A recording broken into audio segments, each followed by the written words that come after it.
Assalamualaikum warahmatullahi wabarakatuh. Halo semuanya, perkenalkan nama saya Adam Zaki dari kelas 11 IPA 1 absen 1. Pada kesempatan kali ini saya akan menjelaskan sedikit tentang fungsi membran sel dan sitoplasma. Oke, terlebih dahulu saya akan mulai dari fungsi membran sel. Fungsi utama membran sel adalah sebagai penyokong terluar dari struktur sel. Adanya membran sel mencegah supaya bentuk sel tidak berubah. Lalu yang kedua fungsinya yaitu tempat melekatnya sitoskeleton. Sitoskeleton merupakan rangka dari suatu sel. Oleh karena itulah keberadaan membran sel berfungsi sebagai tempat melekatnya sitoskeleton. Lanjut yang ketiga, pelindung sel. Sebagaimana fungsi pelindung sel, membran sel menyeleksi setiap senyawa yang boleh masuk dan keluar sel. Membran sel memperbolehkan senyawa keluar masuk sel diantaranya seperti oksigen dan air. Lanjut yang keempat, komunikasi sel. Dalam membran sel terdapat reseptor protein yang mengikat berbagai senyawa-senyawa dalam tubuh. Reseptor ini memberikan sinyal kepada sel untuk memasukkan senyawa-senyawa tersebut masuk ke dalam organ sel. Hal ini bersesuaian dengan proses produksi senyawa protein tertentu. Lalu yang terakhir, yang kelima, berperan dalam perkembangan sel.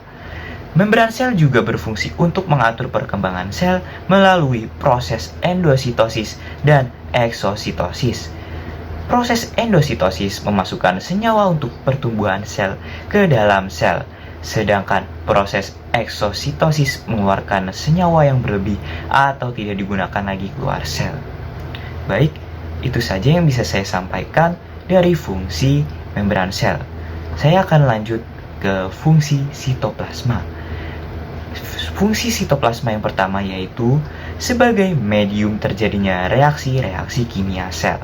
Lalu yang kedua, sebagai penerima bahan-bahan dasar dari lingkungan eksternal dan mengubahnya menjadi bahan yang dapat digunakan sebagai energi. Lalu yang ketiga, sebagai tempat di mana zat baru disintesis untuk keperluan sel. Lalu yang keempat, sebagai sumber bahan kimia penting bagi sel karena di dalamnya terdapat senyawa-senyawa organik terlarut, ion-ion gas, molekul kecil seperti garam, asam lemak, asam amino, nukleotida, molekul besar seperti protein, dan RNA yang membentuk koloid. Lalu yang kelima, sebagai tempat menampung semua organel sel di luar nukleus. Lalu yang keenam, dapat mengekalkan bentuk dan ketekalan sel. Dan yang terakhir ketujuh, sebagai tempat simpanan bahan-bahan kimia yang sangat diperlukan untuk hidup dan terlibat dalam tindak-tindak balas metabolisme yang penting seperti glikolisis dan anaerob dan sintesis protein. Baik, sekian yang saya dapat sampaikan dari fungsi membran sel dan fungsi sitoplasma. Perkenalkan, nama saya Adian Ahmad dari kelas 11 MIPA 1. Saya di sini menjelaskan tentang fungsi retikulum endoplasma kasar, retikulum endoplasma halus, dan peroksisom. Yang pertama ada retikulum endoplasma kasar atau RE granular. Fungsi utama dari RE granular adalah sebagai tempat sintesis protein. Hal ini dikarenakan di permukaan RE granular terdapat bintik-bintik ribosom yang berperan dalam sintesis protein. Yang kedua ada retikulum endoplasma halus atau RE agranular. Berbeda dengan retikulum endoplasma kasar, RE granular justru tidak memiliki bintik-bintik ribosom di permukaannya, sehingga RE granular berfungsi dalam beberapa proses metabolisme, yaitu sintesis lipid, metabolisme karbohidrat, penyimpanan ion kalsium, serta detoksifikasi obat-obatan dan racun. Yang terakhir ada peroksisom. Peroksisom berperan menurunkan oksigen dalam sel, melakukan reaksi oksidatif, dan juga berfungsi penting dalam metabolisme lipid dan detoksifikasi zat kimia. Terima kasih. Assalamualaikum warahmatullahi wabarakatuh. Perkenalkan, nama saya Ali Alvita Budianto, absen 4 dari kelas 11 MIPA 1, SMA Negeri 21 Jakarta. Hari ini saya akan membahas mengenai fungsi organel yang ada dalam sel hewan. Di antaranya adalah nukleus, nukleoplasma, dan nukleolus. Yang pertama, nukleus. Nukleus atau inti sel memiliki peran yang sangat penting dalam kerja sel, sebab di bagian inilah sel menyimpan materi genetiknya. Selain itu, inti sel juga berperan sebagai sintesis protein dan enzim, memproduksi ribosom, menyimpan DNA dan RNA, serta mengontrol pertumbuhan dan pembelahan sel. Yang kedua, nukleoplasma. Nukleoplasma adalah cairan di dalam inti sel atau nukleus yang mengandung banyak protein dan zat lainnya seperti mineral, DNA, dan RNA. Selain sebagai tempat mengolah berbagai enzim, bagian yang disebut dengan kairoplasma ini juga membantu untuk menjaga bentuk dan struktur sel. Yang ketiga, nukleolus. Nukleolus adalah bagian di dalam inti sel yang berbentuk bulat, padat, dan berwarna gelap. Nukleolus tidak memiliki membran atau selaput pelindung di luarnya. Nukleolus memainkan peran sebagai memproduksi ribosom, yang artinya menghasilkan protein di dalam sel. Mungkin itu saja yang dapat saya sampaikan mengenai fungsi organel yang ada dalam sel hewan. Kurang lebihnya mohon maaf. Assalamualaikum warahmatullahi wabarakatuh. Nama saya Muhammad Effendi Maulid, absen 23 dari 11 IPA 1. Sekarang saya akan menjelaskan tentang ribosom dan lisosom. Dimulai dari ribosom. Ribosom merupakan organel yang berukuran kecil dan padat dalam sel, dan berperan sebagai tempat sintesis. Ribosom juga merupakan komponen sel yang membuat protein dari asam amino. Ribosom memiliki diameter sekitar 20 dan terdiri atas 65% RNA ribosom dan 35% protein ribosom. Selanjutnya saya akan menjelaskan tentang lisosom. Lisosom adalah suatu organel kecil yang berbentuk bulat yang terikat dengan membran dengan memiliki diameter sekitar 0,25 hingga 0,5. Lisosom mengandung hidrolase asam, enzim-enzim yang merombak protein, asam-asam nukleat, serta karbohidrat pada pH asam.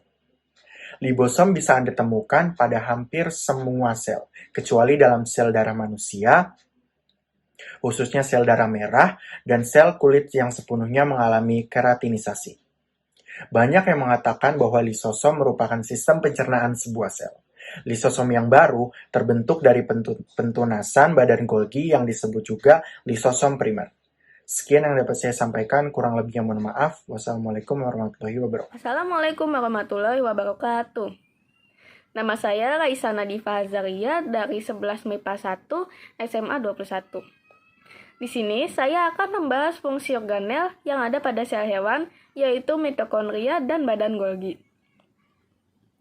Pertama, mitokondria. Mitokondria memiliki julukan the powerhouse of cell, dikarenakan mitokondria berfungsi sebagai penghasil energi ATP untuk metabolisme sel dan juga sebagai molekul pembawa energi siap pakai. Mitokondria terdiri atas 3 bagian, yaitu membran luar, membran dalam yang berfungsi untuk memperluas permukaan, dan matriks yang kaya akan enzim-enzim pernapasan, senyawa DNA, RNA, serta protein. Kedua, badan Golgi. Badan Golgi, atau disebut juga aparatus Golgi, merupakan organel dengan membran berlekuk-lekuk yang mengonsentrasi dan membungkus protein untuk dikeluarkan ke sel. Badan Golgi mempunyai hubungan yang erat dengan retikulum endoplasma dalam sekresi protein sel. Badan Golgi mereaksikan protein yang telah disalurkan dengan glukoksilat sehingga terbentuk glikoprotein untuk dibawa keluar sel. Badan Golgi berfungsi untuk transport lemak, mengangkat dan mengubah materi secara kimia sebagai tempat sekresi protein, karbohidrat, lemak, dan glukoprotein, membentuk lisosom, dan membentuk enzim pencernaan yang belum aktif atau zimogen. Sekian dari saya. Wassalamualaikum warahmatullahi wabarakatuh. Assalamualaikum warahmatullahi wabarakatuh. Perkenalkan, nama saya Revalina dari kelas 11 MIPA 1, absen 34. Hari ini saya akan menjelaskan mengenai pengertian dan fungsi-fungsi dari organel sel. Pada hari ini, organel sel yang saya ingin jelaskan yaitu plastida dan sentriol. Yang pertama, plastida.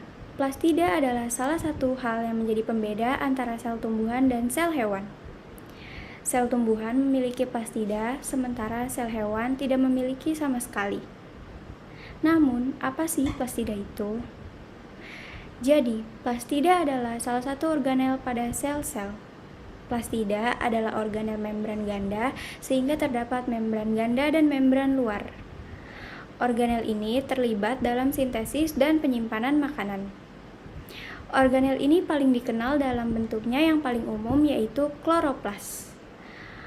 Kloroplas sendiri adalah plastida yang mengandung pigmen hijau atau biasa dikenal dengan klorofil. Namun, terdapat juga bentuk lain dari plastida yaitu kromoplas. Kromoplas merupakan plastida yang mengandung pigmen berwarna merah, coklat, dan jingga. Dan bentuk lainnya yaitu leukoplas. Leukoplas merupakan plastida yang tidak mengandung pigmen berwarna. Hari ini saya akan menjelaskan struktur dari bentuk plastida yang paling dikenal yaitu kloroplas. Kloroplas sendiri terdiri dari tilakoid, lumen, granum, grana, dan stroma. Fungsi umum dari plastida yaitu untuk pembuatan dan penyimpanan beberapa zat kimia vital yang digunakan oleh sel eukariotik autotrofik. Sedangkan fungsi dari kloroplas yaitu 1. Menerima energi cahaya dan mengubahnya menjadi energi biologis. Yang kedua, membantu membuat makanan melalui proses fotosintesis. Yang ketiga, yaitu mensintesis protein dengan bantuan enzim. Yang keempat, yaitu menyimpan energi untuk sel. Yang kelima, yaitu membuat asam amino untuk sel. Selanjutnya yaitu sentriol. Apa sih sentriol? Sentriol merupakan struktur seperti silinder yang memiliki lubang di tengah dan tersusun dari protein mikrotubulus yang membentuk suatu struktur protein seperti jala yang tampak berdekatan dengan kromosom selama pembelahan sel. Selanjutnya itu struktur sentriol. Dalam organel sel sentriol, terdapat satu sel yang memiliki satu pasang sentriol yang letaknya berdampingan dan tegak lurus. Organel ini berbentuk mirip dengan tabung atau silinder yang memiliki rangka mikrotubula yang tersusun dengan radial. Mikrotubula ini terdiri dari 3 rangka, di mana jumlah dalam setiap sentriol sekitar 9 rangka. Ke-9 rangka tersebut ditutupi oleh matriks kental dan letak matriks tersebut ada di salah satu ujung sentriol. Fungsi sentriol sendiri yaitu yang pertama berperan penting dalam pembentukan berbagai bangunan selular yang terdiri atas mikrotubula dan juga pada sel glandomitosis pada pembelahan sel, silium, flagellum, dan beberapa juluran sel khusus. Yang kedua yaitu sebagai badan basal tempat pembentukan silia. Badan basal terletak pada lempeng basal yang berada di ujung serta menghadap ke arah permukaan sel, dan karena itu strukturnya pun menjadi sedikit berbeda dengan sentriol. Yang ketiga, sentriol berfungsi sebagai badan basal atau kinetosom pada pergerakan. Sekian dari saya. Wassalamualaikum warahmatullahi wabarakatuh.